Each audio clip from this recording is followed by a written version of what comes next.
Welcome back to Letters of Intent. My name is Pankaj Raval. I'm the founder of Carbon Law Group, and I'm joined today by my co-host, Sahil Chaudry. Sahil, how are you today? I'm doing great. And today we've got a lights, camera, action episode.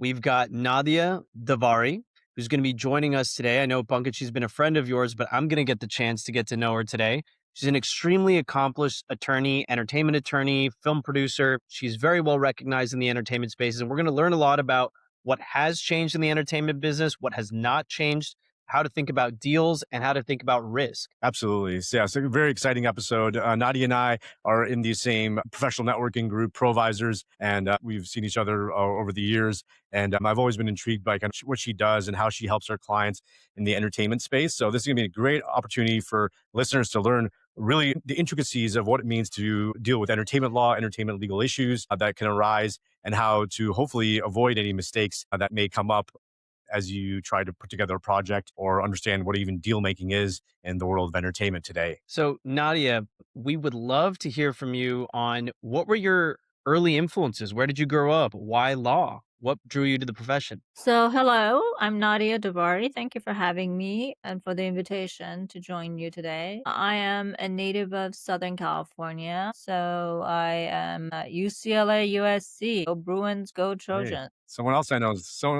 else I know is Yeah, that. I've got the same combo, Nadia, but I'm the opposite, flipped. You're flipped. Yeah, I'm your counterpart. we called Brugens. So, yeah, you couldn't get any more LA than that. And, I grew up where people I know and I went to school with are in the business, neighbors and friends, and everybody's kind of this. If you're in LA, it's all around you. It's an industry town.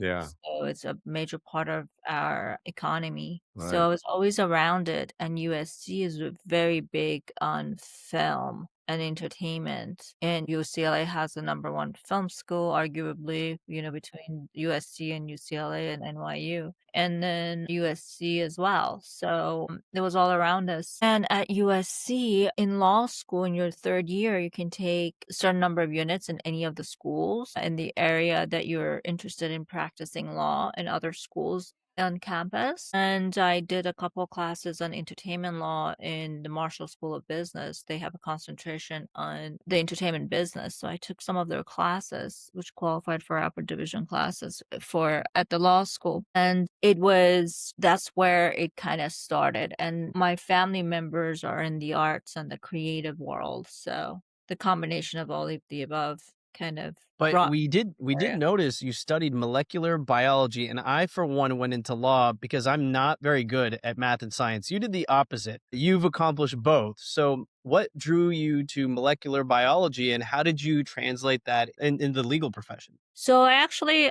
loved science and math. Math was my best subject in school, especially molecular biology, because a lot of the advances in medicine now are on the molecular level. And for example, the vaccines, mRNA vaccines, those were things that I was studying when I was an undergrad at UCLA. So the analytical skills are the same. Those are transferable skills. And if anything, the scientific background, I think, allows me to think in a more concise way and issue spot and rather take a broader look at the issues and not get lost in the weeds. Kind of take a step back. But it's interesting you bring this up because for the first year, it was a shift in the way of thinking, especially the way we take the law school exams, as you well know. Issue spot as much as you can and throw in everything just to showcase how much you know. And that's not how you take an exam in science or math Right. in undergrad. You have So to get to an answer and show your work, right? Yeah. Versus law. I learned the hard way too that you got to just say as much as you can. Say, Right. the goal is to say as much as you can and invent ways why it might be relevant. So that was a right. whole new concept. It took a while to get used to that. Right. So Absolutely. That's fascinating. And so taking us to entertainment now, you went to law school. USC obviously is a great law school for entertainment law. And you said you grew up kind of around it being in LA. How did you kind of cut your teeth on entertainment law? What was your kind of first experience like? And how has the industry changed over the years? So I got my first job because I saw a posting in the Student Career Center at USC. It was a law firm in Venice Beach on the boardwalk. How cool. That's fun. Yeah, yeah, in one of those Frank Gehry lofts. Oh, And nice. Okay. yeah, and one of the major clients of that firm was right next door, and it was a studio that has made a lot of independent, they a lot of very famous independent directors and artists got their start with them. Some very famous names. And they were our neighbor. They were right next door, and they would pop in, and that's where I learned entertainment law is definitely not for the weak of heart. It's really a whole nother business. Some of the things you hear about the business is there's some truth to it. And I continued after I graduated. I had friends who were at the big firms making 200 plus a year, and that was not the salary there. It was a fraction. Yeah, yeah, that's the thing about entertainment, right? That's what I found. When I moved out to LA, I did some entertainment law, and I find that there's a understanding that you're going to be just making less, paid less, starting at the bottom. You got to, You gotta be in poor. entertainment. Yeah, yeah, you're going to be poor for a long time, right? I mean, You gotta be poor I for a feel, very, very long time. yeah, And but finding mentors is not always easy. I mean, I hear mixed things from my friends who are in different other areas of law, but the mentorship is hard to find. Sometimes yeah, you do, but there's a lot of it that you have to learn on your own, and it's something that you have to really want to do. I have had several people, prospective students, asking me about this area, and after discussing it with them, they've changed their mind. They've decided to do other kinds of law. yeah, Yeah, interesting. So you've dissuaded people from pursuing this. Is it, on a you know, regular basis. Yes. Interesting, interesting. Tell us a little bit more about that. Why do you feel like it's not for the faint of heart, or what's so challenging about entertainment law? So it sounds really glamorous and sexy, but on a Yeah, day-to-day basis, it's work, as you yeah, know. yeah, And for us who are trying to make a living at it is about making a living at it. And a lot of times your clients or the project doesn't go, or the financing falls through, or something happens, and people, just are not very happy with the outcome. If the money's tight, they don't want to pay. So a yeah. lot of that stuff comes into play, or they need a lawyer before the financing is put together. Yeah, a lot of that goes on. But I'm speaking about it from the perspective of a lawyer representing the independents. So Right. you have the studio lawyers and then you have the talent lawyers too. Now those, while you think entertainment law, there's so many different subspecialties and areas within entertainment law. It's actually a very large area. It has a large scope. So just speaking about the specific area that I'm practicing at the moment, well, it which takes up most of my practice. Can you just tell us a little bit more about that? What specific area are you focusing on now? Yeah, I'm representing mainly independent production companies and producers and some talent as well. Okay. But even with the bigger companies, all the consolidations that are happening, I have friends who are at the studios who so many of them have been laid off because of the consolidations and Yeah. all the mergers. I don't really recommend it to friends and family. Yeah. I mean, it seems like a very volatile time for entertainment, and I don't feel like it's always been there. But is it because there's a transition happening of digital media and like the social media? Is it that, or do you have an idea of like why is there so much volatility right now in the entertainment market? Well, right now it's AI. Yeah. It's affecting all of us. It's not just Yeah. entertainment, it's Yeah. All lawyers, of us. it's Yeah.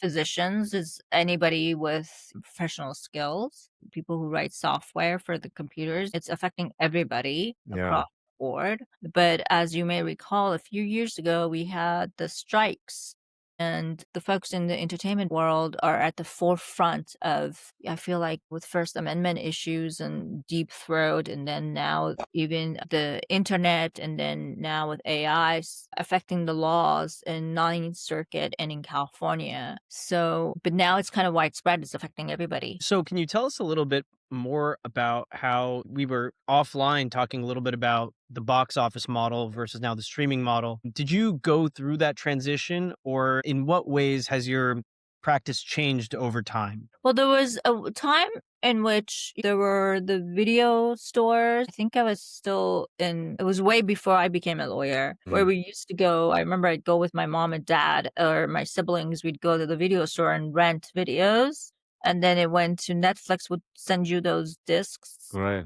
Right. So there was a time where the model was that you would make a project It would go to a film, it would go to the theater, people would go in the theater and watch it there, there'd be a long window, and people would wanna have that experience, and then it would go to home video. Right. Now, those windows have sort of collapsed, and, that revenue model has kind of changed, which makes it more difficult to predict the outcome of making a movie that's across the board for studios or independents all across the board, and that happened with the streamers and getting into content making and their control on the audience and the distribution channels. Now it's all about access to the eyeballs Mm. and finding the audience. So whoever has that part of the business figured out, oftentimes I have clients who are filmmakers and I speak on various panels at film festivals, film schools, and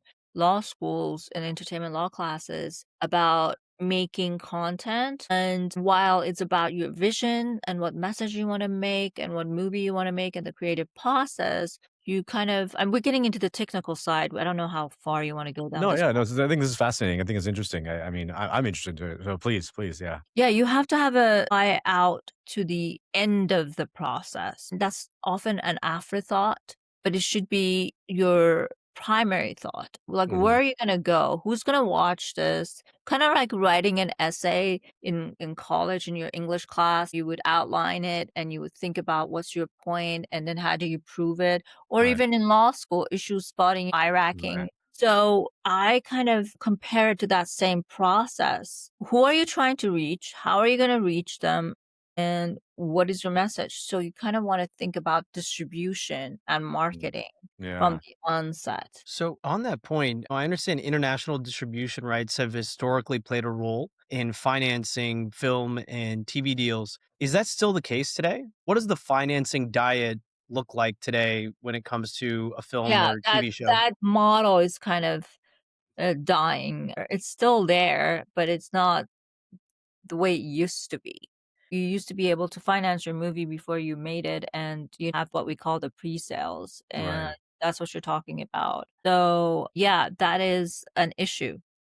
And that's what has changed. Those models are not structured in the same way anymore. And I think that streaming has something to do with it, but also the cost of going to the movie theater. Imagine for a family of four buying the tickets, paying for parking, paying for snacks. It's quite a financial commitment. Yeah. Yeah. Yeah, absolutely. So, It's $100. Yeah, more than $100. Yeah, so easy. I Yeah.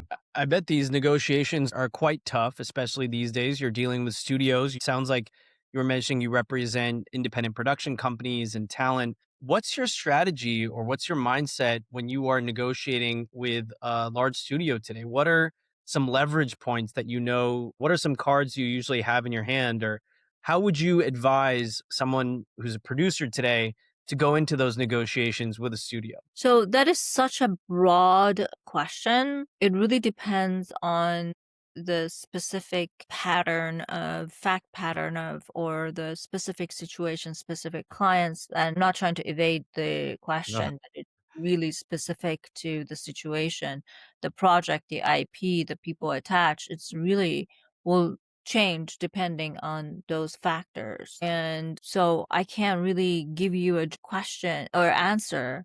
It will really depend on who the producer is, and you're not really negotiating with the studio per se, you're really negotiating with talent, and then you're going into distribution, so the studio doesn't really well, unless you're representing talent, and then you're negotiating with the studio, which I do that too. I represent writers and directors and producers who are hired by networks and studios, then that hasn't changed much, but the things you ask for, especially because of AI and our agreements change as technology changes. We have to keep it updated. So they become longer, as you can imagine. I'm sure the same thing is in your practice. They become longer and longer and longer. You have provisions each time, each go around. Yeah. But a different question would be, I don't know if this is happening in your practice, clients coming to you and saying, I put this into ChatGPT. Of course, Every yeah. day, every day, every day. I Yeah, mean, they're advising us now at this point. yeah. I actually had this conversation with a a client yesterday, and he said, well, I put this into the talent lawyer wanted this, and I put this into ChatGPT. I'm like, well, you have a real lawyer. You can ask me. Yeah, exactly. I'm right here. And I've been telling you, well, but you didn't, I'm like, no, I'm actually telling you, and it's really mind-boggling how wrong AI is. Yeah, And exactly. I Exactly. had one client who there's a lot of corporate legal work that goes also along with what we do. As you can imagine, Yeah. financing agreements and also setting up entities every time you make a project and Yes. that. Yes. Yeah. So So she sent me an email asking for, he said, something to the effect of, can you send me a template for an operating agreement? And I yeah. said, you can imagine what that response was. Yeah.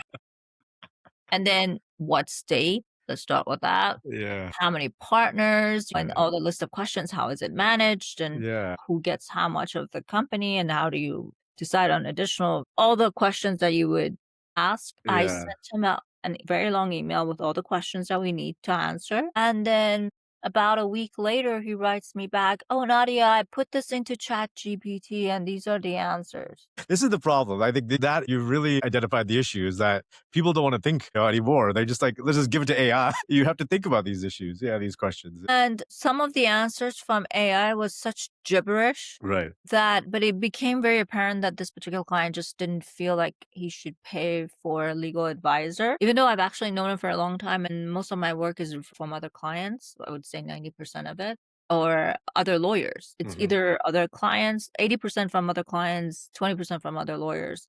It came to the point where I just sent him an email and I said, hey, if you don't want to work with us, that's fine, but just make sure an attorney reviews this and make sure that is complying with applicable law because you don't want to use something that basically doesn't make sense. Yeah. I think that's sound advice. Absolutely. That's great We advice. would concur You know, with that advice. and I Yeah. wonder Yeah. if a lot of artists, the law is a very logical side, and creativity is something more fluid typically. So, being at the intersection of those worlds, how do you like to work with talent in a way that allows the law to be the architecture, but lets the creativity flow and takes into account kind of the abstract, intangible? That's an excellent question. I have a lot of times, especially with financiers, we have corporate lawyers from very large firms and very experienced attorneys, a lot of times from the East Coast, who try and negotiate those deals. And they come in with a certain expectations or certain issue spotting, and it's completely off. The saying that says, I don't want to use, please edit this out, barking up the wrong tree, Right. right? Right. Right. Right. Completely the wrong issues, complete the wrong things to worry about and things that they should really be asking and worrying about, they're not. Yeah.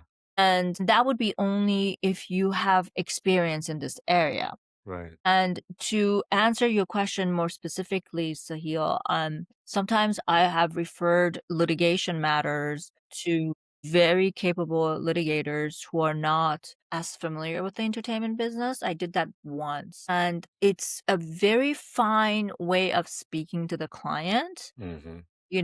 because they're creatives.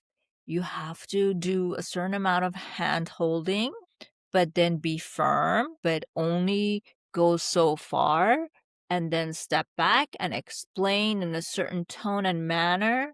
And that's a whole nother skill. That's a whole nother set of skills. And that's something that comes with experience and kind of the people who are in the entertainment business and have been doing it for a while, the creatives, they're sharp. They wouldn't last if they weren't. They're very smart, they're very sophisticated. This is not a business for the weak, especially if you've been in it for a while. Be as a professional on this side or a creative in front of the camera, behind the camera in any capacity. So very sophisticated clients, but it's a whole different lingo and way of communication is not you can't be very dry and one to one and you have to be considerate of that creative process. So Yeah. that's an excellent question. Yeah. It's fascinating. I was going to ask, is there one piece of like deal making advice or one negotiation tactic you've picked up over the years that you feel like you use on a fairly regular basis when and working on deals, particular to the entertainment world? It's a really good question. So let's put it into different contexts. Just say that, as a client, you should be firm with what you know you can give, what you can give, what you can know your limits, and what you feel comfortable with in a deal, and start from that position and negotiate in that way. Yeah. Yeah. Because you hear like stories about talent asking for so much because they're valuing their services so high, but really not consistent with what the market is going to provide. Or even studio wants to pay obviously as little as possible so they can keep as much profit. So yeah, I just feel like it's tough, I think, in those negotiations when especially talent believes one thing and you perhaps don't see it the same way. But then how do you navigate Well, working with I would them? add another layer to that. Yeah, Negotiating with a studio is different than negotiating with an independent producer. that is true. That is true. Yeah. So, Yeah. negotiating with a studio, you want to be aggressive as a talent lawyer and try and do the best for you can for your client. And we all hear these stories about how there's creative accounting and monkey points. There was a big case with the monkey point, the back end, and how it's described and how it's defined. So they have a point. The Right. lawyers who are representing talent, without talent, there is no project, and they should be advocating to the best of their ability for their clients. So that makes total sense. However, when you veer off to the independent world, there is no vertical integration. There are different players that will do different parts of that. Sometimes the producer might have access to the distribution or sales agents as well, but most likely they're done by different people. So there's only so much control that that producer has, and there's only a limited amount of money. There's only so much they can do. So again, considering your audience and considering the deal structure and having a 360 view, which is why it's so important to having to grow up in this world and kind of know the business. And this is why usually to get into entertainment in whatever aspects, your music or film or TV, you start at the bottom. And that is for a reason. That's actually invaluable experience Yeah. because now you know how the business works, you know all the players, you make friends and associations that you all grew up with, and you can pick up the phone and ask questions from one of your colleagues that you knew when you were both coming up. So it's important to keep in mind what the deal is and what the parameters are. I can't emphasize that enough. Mm, That comes with experience and kind of being around it for a while. yeah. Even with some entertainment lawyers, sometimes with the more junior attorneys, we run into those issues because they're asking for things that are not really reasonable in the context of the project. Mhm. It can't even be done. Right. Right. I do have a question on how things have changed with AI. I imagine a lot of writers are using AI when it comes to maybe graphics and posters. And I'm just curious how that has affected your view of intellectual property, copyright, and if that touches your practice area at all. So I have a client, a very talented filmmaker who made a wonderful documentary, and then he's written a book, and now he's working on a TV project, and he's been working on it for a while. So he called me up a few months ago and he was so excited and he said, "My God, Nadia, I'm putting it together and I have the outline and I'm putting in together the pilot and I'm figuring out what the arc is going to be and I'm going to do the episodes." And I'm like, "Oh, well, what happened? What's going on?" "Well, I'm using AI." I'm like, "Really? You're using AI?" "Oh, yeah, AI is so helpful. It's really helping me a lot." I'm like, "Oh, really? So are you putting it all in there? Do you realize that none of that is private information anymore? Now it's part of the public, training all the other Yeah. language models. Do you know that you can't copyright it?" "Really?"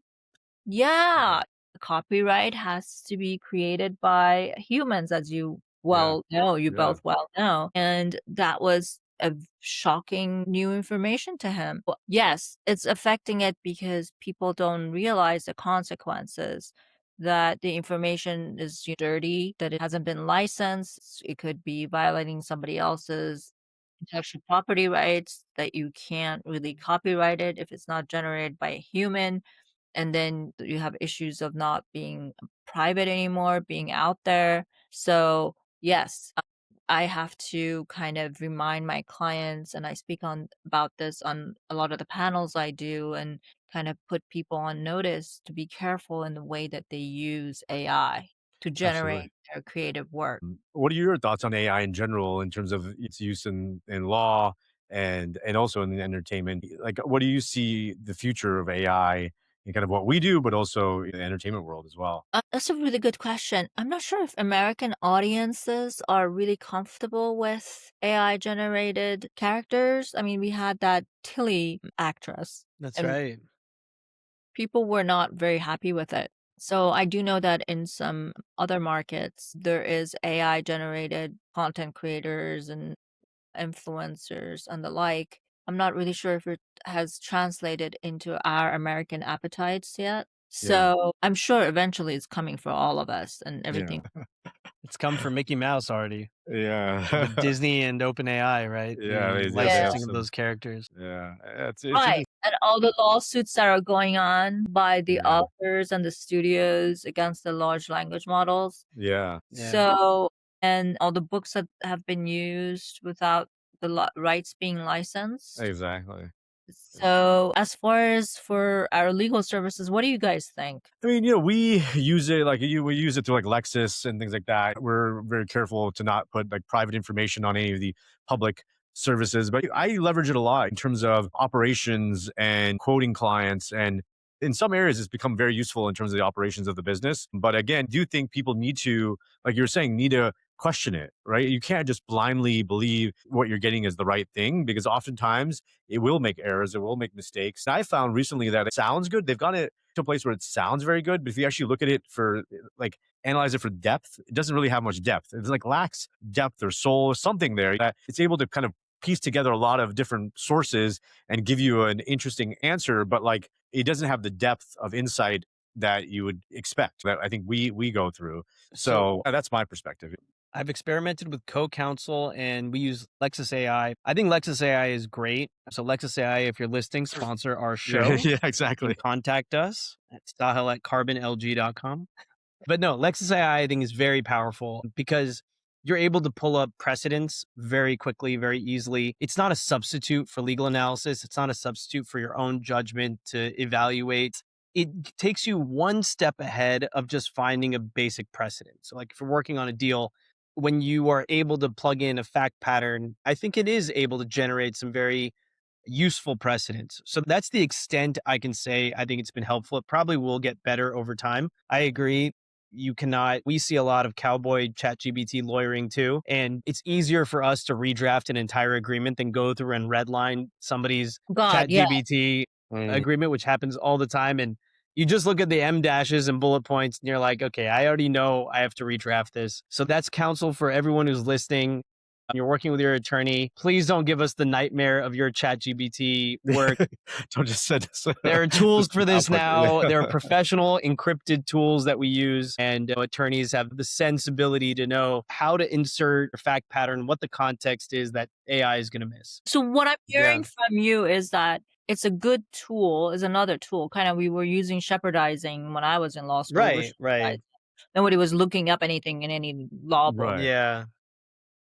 So it's just taken that a step further, has made it Yeah. faster and quicker and more encompassing, right? Yeah. Yeah. Exactly. But it has to be in the hands of a professional, a Yeah. trained professional who knows I how to. agree. Exactly. And to interpret That's it and what I'm hearing. understand. Yeah. Yeah. Yeah, I even was speaking with another litigator who wasn't even impressed with the Lexus AI. He didn't think it was thorough enough. Hmm. So I'm Yeah. hearing something different from you guys. You're having a better experience with it that Well, no, I think it's still you need to go in and question the results. I go into those cases, I go into the information they provide and do my own searches too, without like we learn in law school, like kind of the connectors and things like that. I'll still go in and do my own searches because I agree you don't want to just rely on that. The other thing is like in transactional law where we're also sending demand letters and we're not having to put these in briefs that the court will look at. So I think if that was the case and we were drafting briefs, I would be definitely taking one more step to make sure that it's accurate and we're not missing anything okay, so because that's the difference. Yeah, this that's was the a thing. litigator who goes to court. Yeah. Right, exactly. And you definitely have to be a little more careful. If I was in front of a judge, I would be quadruple checking all this stuff and Mhm. going through it and fine tooth comb. Because even then, like it tends to simplify some of the holdings on cases too, I find, when in reality there's actually a little bit more nuance there in terms of what these cases found in their holdings. But yeah, I know. I mean, it's interesting. I think it's coming. It's. I think you have to. My philosophy is like it's a wave that is coming, and we better kind of be ready for it rather than I'm not here to Well, fight it.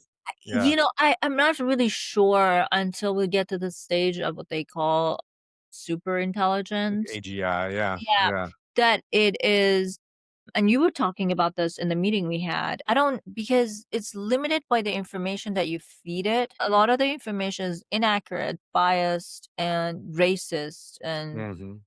other things, and it lacks critical thinking skills. So it's only as good as what you feed it. And also because it's been trained on what has been created before, it can't it's create there is no creativity, is Right, limited by what's has been created by definition, right.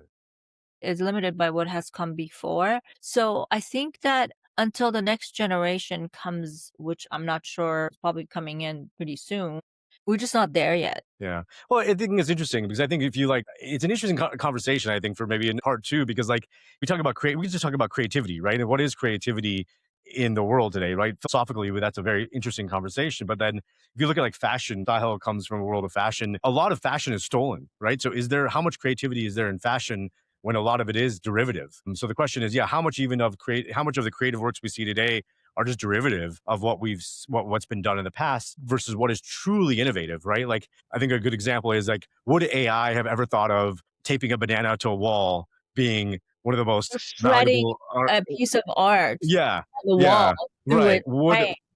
AI have thought of that? Probably not. There's a lot more to that in terms of Or what even if creating you art. say that in fashion, it's a regurgitation of what came before and is a Yeah, recycling, yeah. but the way you juxtapose the different pieces in today's world, because a big part of my practice is also fashion too. I represent a lot of fashion companies and designers.